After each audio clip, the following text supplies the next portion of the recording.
Right గా breaking news చూస్తున్నాం. Restaurant లో కస్టమర్లు తిని వదిలేసిన ఆహారాన్ని మరో కస్టమర్ కి వడ్డిస్తున్నారు. ఈ ఘటన శ్రీ సత్యసాయి జిల్లా కదిరిలోని అరబిక్ రెస్టారెంట్ లో జరిగింది. కొన్ని రోజులుగా ప్రజల నుంచి ఫిర్యాదులు రావడంతో మున్సిపల్ అధికారులు తనిఖీలు చేశారు. హోటల్లోని చికెన్, మటన్, చేపలు నిల్వ ఉంచిన ఫ్రిడ్జ్ లో పురుగులు ఉన్నాయని గుర్తించామని మున్సిపల్ కమిషనర్ కిరణ్ కుమార్ తెలిపారు. ఈ హోటల్ సీజ్ చేశామన్నారు. అయితే కదిరిలోని అనేక టీ షాపులు, హోటళ్లు, రెస్టారెంట్లలో గంజాయి అమ్ముతున్నారని తెలిసిందన్నారు. వారిపైన కఠిన చర్యలు తీసుకుంటామని మున్సిపల్ కమిషనర్ కిరణ్ కుమార్ హెచ్చరించారు. మాకు కంప్లైంట్స్ వచ్చిన రెస్టారెంట్ ఈ అరబిక్ రెస్టారెంట్ మెయిన్ రోడ్ లో ఉండే రెస్టారెంట్. దీన్ని విజిట్ చేశాం ఈ రోజు మా సిబ్బంది అందరితో. ఇక్కడ ఎంత దారుణమైన పరిస్థితులు ఉన్నాయి అంటే, ముందు రోజు ఎవరైనా చికెన్ బిర్యానీ ఆర్డర్ చేసి ఒక కుటుంబం వచ్చి తినకుండా 2-3 పీసులు వదిలేస్తే ఆ అన్నంతో సహా వాళ్ళు మళ్ళీ ఎత్తి పెట్టుకుంటున్నారండి. మనం ఏమనుకుంటామంటే బయట పడేస్తారు, ఏదైనా జంతువులకు వేస్తారు, లేదంటే ఎవరైనా పని వాళ్ళు తీసుకెళ్తారు. ఇలా అపోహలతో ఉండి మనం తినేంత తినేసి ఉండే మనం ఎక్కువ ఆర్డర్ చేస్తాము. అదో సరదా. దాంట్లో సగం తిని సగం వదిలేస్తాము. ఈ వదిలేసిన వాళ్ళు నెక్స్ట్ డే వచ్చిన వాళ్ళు తింటున్నారండి. ఆ పీసులన్నీ అలాగే పెట్టి ఆ పీసుల్ని మళ్ళీ జస్ట్ వేడి చేయడం కోసం బాయిల్ చేసి 1 or 2 minutes, not more than 1 minute అండి, బాయిల్ చేసి ఇప్పుడు వండిన అన్నం, ఆ అన్నం కూడా పాతదేండి, అది కూడా వేడి చేసి ఆ రెండు కలిపి మన ముందు పెడుతున్నారు. రైట్ గా బ్రేకింగ్ న్యూస్ చూస్తున్నాం. రెస్టారెంట్ లో కస్టమర్లు తిని వదిలేసిన ఆహారాన్ని మరో కస్టమర్లకి వడ్డిస్తున్నారు. ఈ ఘటన శ్రీ సత్యసాయి జిల్లా కదిరిలోని అరబిక్ రెస్టారెంట్ అయితే జరిగింది. ఇదే విషయానికి సంబంధించి లేటెస్ట్ అప్డేట్స్ అందించడానికి మా ప్రతినిధి రామాంజనేయులు అందిస్తారు.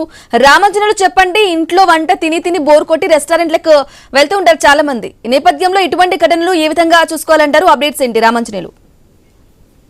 బ్రహ్మని శ్రీ సత్యసాయి జిల్లా కదిరి పట్టణంలో ఇవాళ మున్సిపల్ కమిషనర్ తో పాటు ఫుడ్ ఇన్స్పెక్టర్లకి సంబంధించినటువంటి అధికారులు ఒక టీమ్ గా ఏర్పడి కదిరి పట్టణంలోని పలు హోటళ్లలో ఆకస్మికంగా తనిఖీలు నిర్వహించారు. ప్రధానంగా కదిరి పట్టణంలో ప్రముఖంగా ఉన్నటువంటి ఒక అరబిక్ రెస్టారెంట్ లో మాత్రం కొన్ని విస్తుపోయే నిజాలు బయటపడ్డాయి. అధికారులు తనిఖీలు చేస్తుండగా పురుగులు పట్టినటువంటి భోజనంతో పాటు కూడా వాడి పాడేసేటువంటి నాన్ వెజ్ ఐటమ్స్ కి సంబంధించినటువంటివి కొన్ని మళ్ళీ తిరిగి కస్టమర్లకి ఇస్తున్నట్లుగా అధికారులు గుర్తించారు. అయితే వాటిని అన్నిటినీ కూడా సీజ్ చేసి మరి వీటిని ల్యాబ్ కూడా పంపించడం జరిగింది.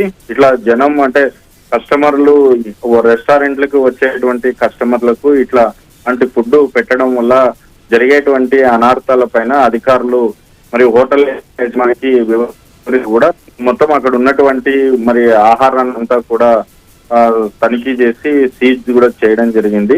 మరి అయితే అధికారులు ఆ రెస్టారెంట్ మీద ఎలాంటి చర్యలు తీసుకుంటారు, మరి వాటికి సంబంధించి నిబంధనల మేరకు మరి ఆ ల్యాబ్ కి పంపించిన తర్వాత వచ్చేటువంటి రిజల్ట్ ని బట్టి వాటి మీద ఎలాంటి చర్యలు తీసుకోవాలా అనేది దాన్ని బట్టి కూడా చర్యలు తీసుకుంటామని చెప్పేసి మున్సిపల్ కమిషనర్ కిరణ్ కుమార్ తెలియజేయడం జరిగింది. వీటితో పాటు చాలా హోటళ్లలో, టీ స్టాల్లో కూడా గంజాయి కూడా అమ్ముతున్నట్లు, మరి టీకి సంబంధించి కొన్ని టీ పొడిలో కలిపి గంజాయి వేసి టీ కూడా అమ్ముతున్నట్లు కూడా అధికారులకి ఇంతకు మున్నుపే ఫిర్యాదులు కూడా ఉన్నాయి.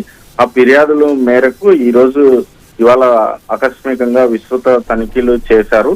చాలా హోటళ్లలో కల్తీ ఫుడ్ ఉన్నట్టు కూడా గుర్తించారు. వీటి మీద అంటే ఒక రోజే కాకుండా కంటిన్యూగా ఇలాంటి తనిఖీలు చేయటం వల్ల కొంత హోటల్లో కూడా మెరుగైన ఆహారం అందించేదానికి యాజమాన్యాలు చర్యలు తీసుకుంటారు. ఏదో ఒక రోజు తనిఖీలు చేసి వదిలిపెట్టుకోకుండా తరచుగా ఇలాంటి తనిఖీలు ఉండటం వల్ల కూడా ప్రజల ఆరోగ్యాన్ని కాపాడినట్లుగా ఉంటుందని చెప్పేసి మరి ప్రజలైతే కోరుతున్నారు. ఆ మేరకే అధికారులు చర్యలు తీసుకోవాలని కూడా అధికారులకి విజ్ఞప్తి చేస్తున్నారు. మరి ప్రజల ఆరోగ్యంతో ఆడుకునేటువంటి ఇలాంటి హోటళ్ల మీద కేవలం ఊరికనే ఏదో చర్యలు తీసుకోవడము, ఫైన్ వేయడమే కాకుండా అలాంటి హోటళ్లు భవిష్యత్తులో ఆ యజమాన్యాలు ఎక్కడే కానీ హోటళ్లు పెట్టుకోకుండా మరి కఠిన చర్యలు తీసుకోవాలా అని చెప్పేసి కూడా కస్టమర్లు, ప్రజలందరూ కూడా కోరుతున్నారు. Brahmani. Right Ramanjaneyulu, thank you for the updates.